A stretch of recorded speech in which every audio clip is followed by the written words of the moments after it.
we are just about to have the centerpiece of the EWBC 2012, the Grand Terroir tasting, where we're going to be looking at wines from Georgia, Armenia, Turkey, of course, and also Lebanon.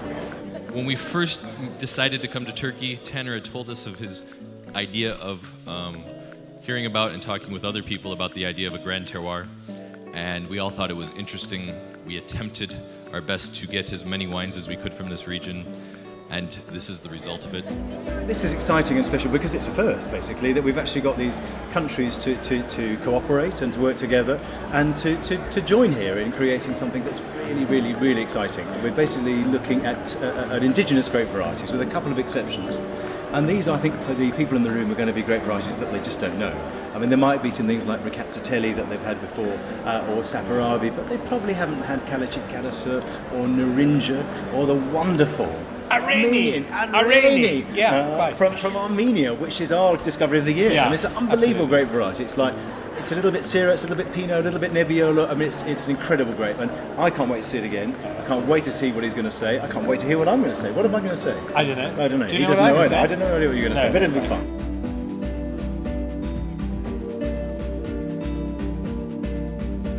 We decided that in the spirit of Twitter, as we introduce each country, Charles and I would do a tweet with the EWBC hashtag, he's the wine singer, I'm Tim Atkin, summarising the country in 140 characters.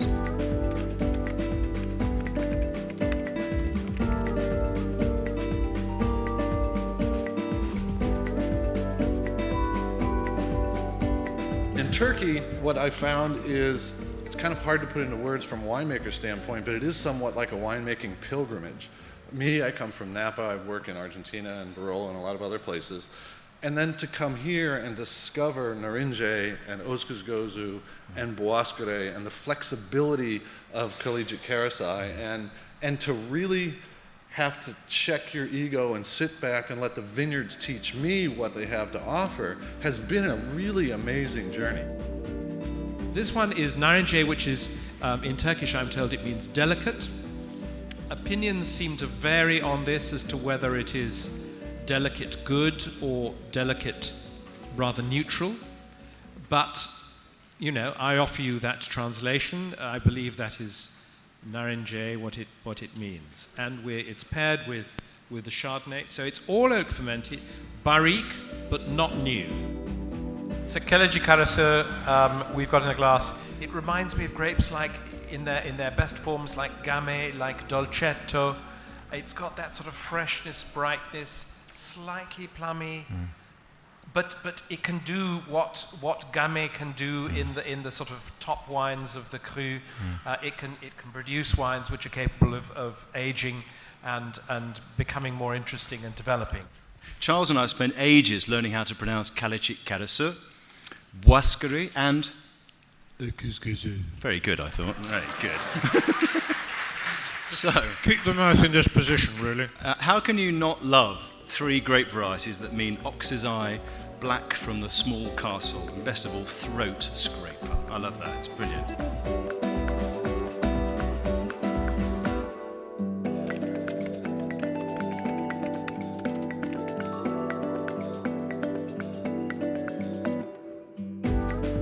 In every Georgian wine you can find 8,000 years of history of winemaking, wine production and wine consumption. And Georgia himself and the wine himself are together. You couldn't find Georgia separately out of the wine because it's part of the culture, it's part of the human lifestyle in Georgia, and it's kind of spirit of Georgia. And Georgian wine mainly made for the typical grape varieties, which are like a Georgian grape varieties and which are very unique, and you could not find them somewhere else in the world. The grapes that predominate in red winemaking, I'm sure you're aware of Saperavi. There's Ojaleshi, Alexandrouli, and Mujuretuli. And the whites, Riccazzitelli, as Tim has already mentioned, Mitsvane, Solokuri, and Chinuri. So, you know, it's a different language, it's a different script.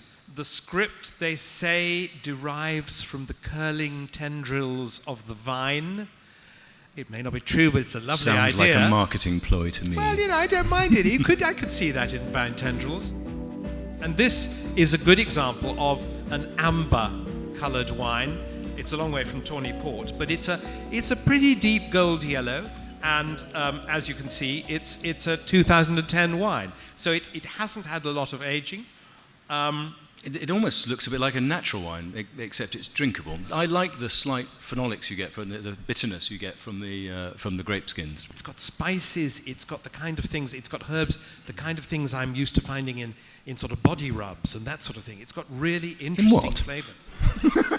Hey, don't you get people to rub your body? No, I don't, You should sadly. try it. Oz Clarke occasionally rubs my body, largely with warm oil. It's very interesting. Saperavi is a fascinating grape. You don't have to try very hard to get the colour into it. It makes wines of a sort of inky, meaty kind of character. And this one, you've got a little bit of oak overlay there, but it's got sort of freshness and brightness, a sort of plummy fruitiness, and this definitely savoury, meaty character.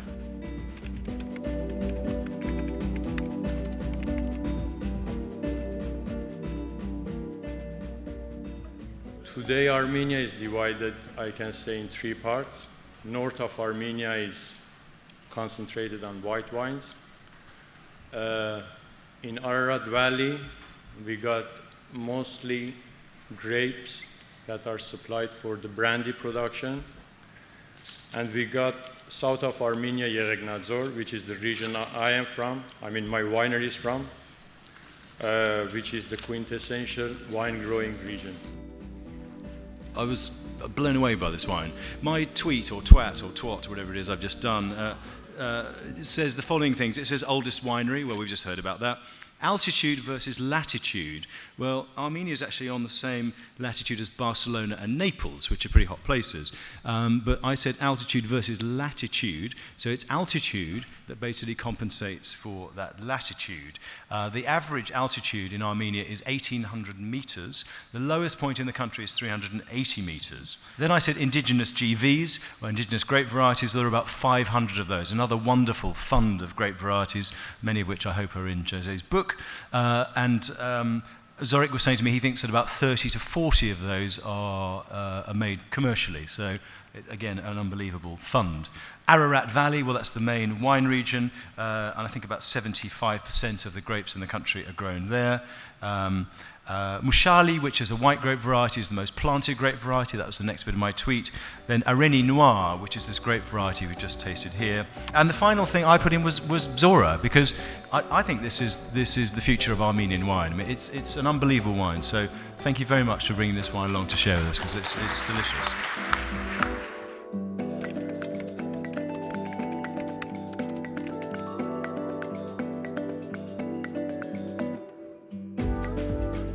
First of all, I'd like to say it's a great privilege for me to be here. I normally write about wine, and so normally I'm where you are today, but I make no bones about the fact that I enjoy promoting Lebanese wine because it's been an amazing journey the last 20 years since the Civil War ended. The two wines we're going to taste today are both from the 2006 vintage, when it was the last time there was a war in Lebanon with Israel.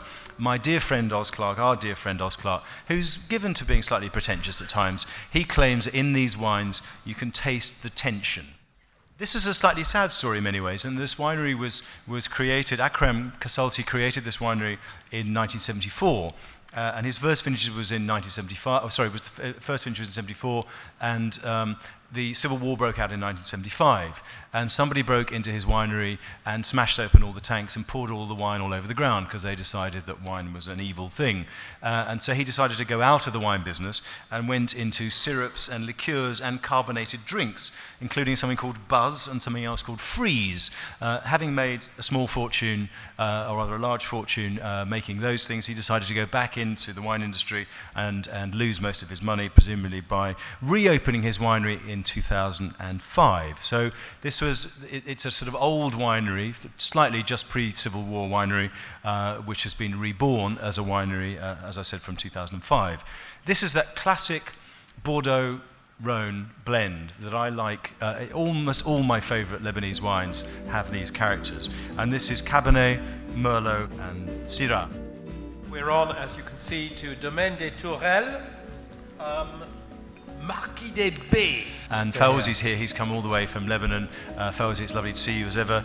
Fawzi not only makes fantastic wines, but he has a world-class collection of garden gnomes in his winery, which I particularly like, and I'm fond of them very much. We've got 50 Cabernet and 50 Syrah.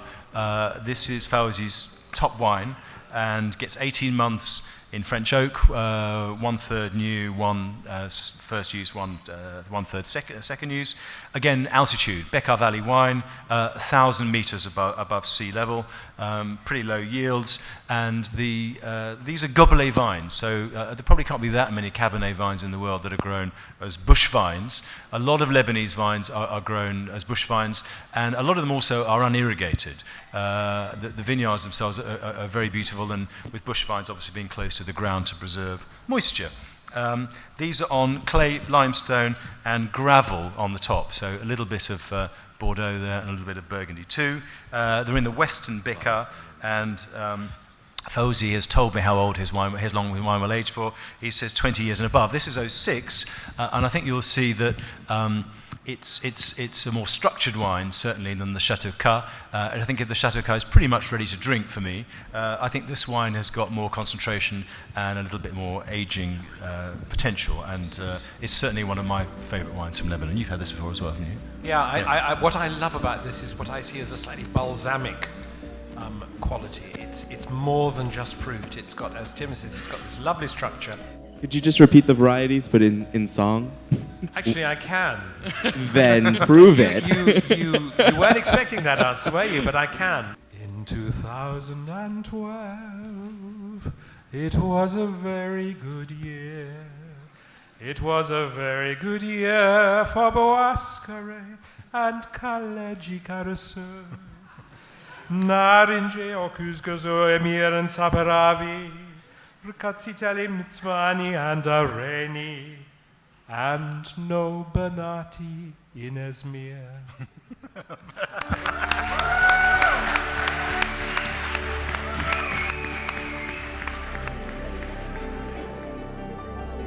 To have this particular mix of wines together is extremely rare to see, and it's a great experience to be able to see them side by side. What actually shocked me is that originally the first wine was produced many thousand years ago in Turkey, and I didn't have a clue that Turkey is producing great wine. Now, being taught by the couple of experts in the field, after a couple of tastings, I'm blown away completely, because this is something that many other people from Europe and the world will be dying for. They have seen us, we've seen other people, we can learn from each other, and we can learn to cooperate, and I think that's just a great thing. And the fact that we've had bloggers here, instant communicators, has also helped, and I think that, you know, this has just ticked all the boxes as far as I'm concerned. It's the first time I've ever tasted wines from that region in that density, one after the other, and the characteristic of each country is spectacular. The Zora wine from Armenia, that was the wine of the night, or the day, really. That's the wine that I will probably try to propose a Norwegian importer to check out, because it's really a super wine. I loved it.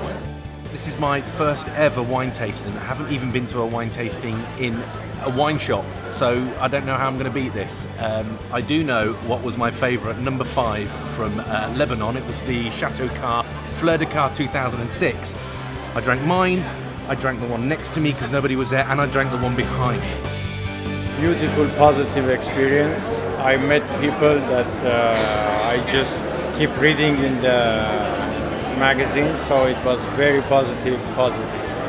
Thank you.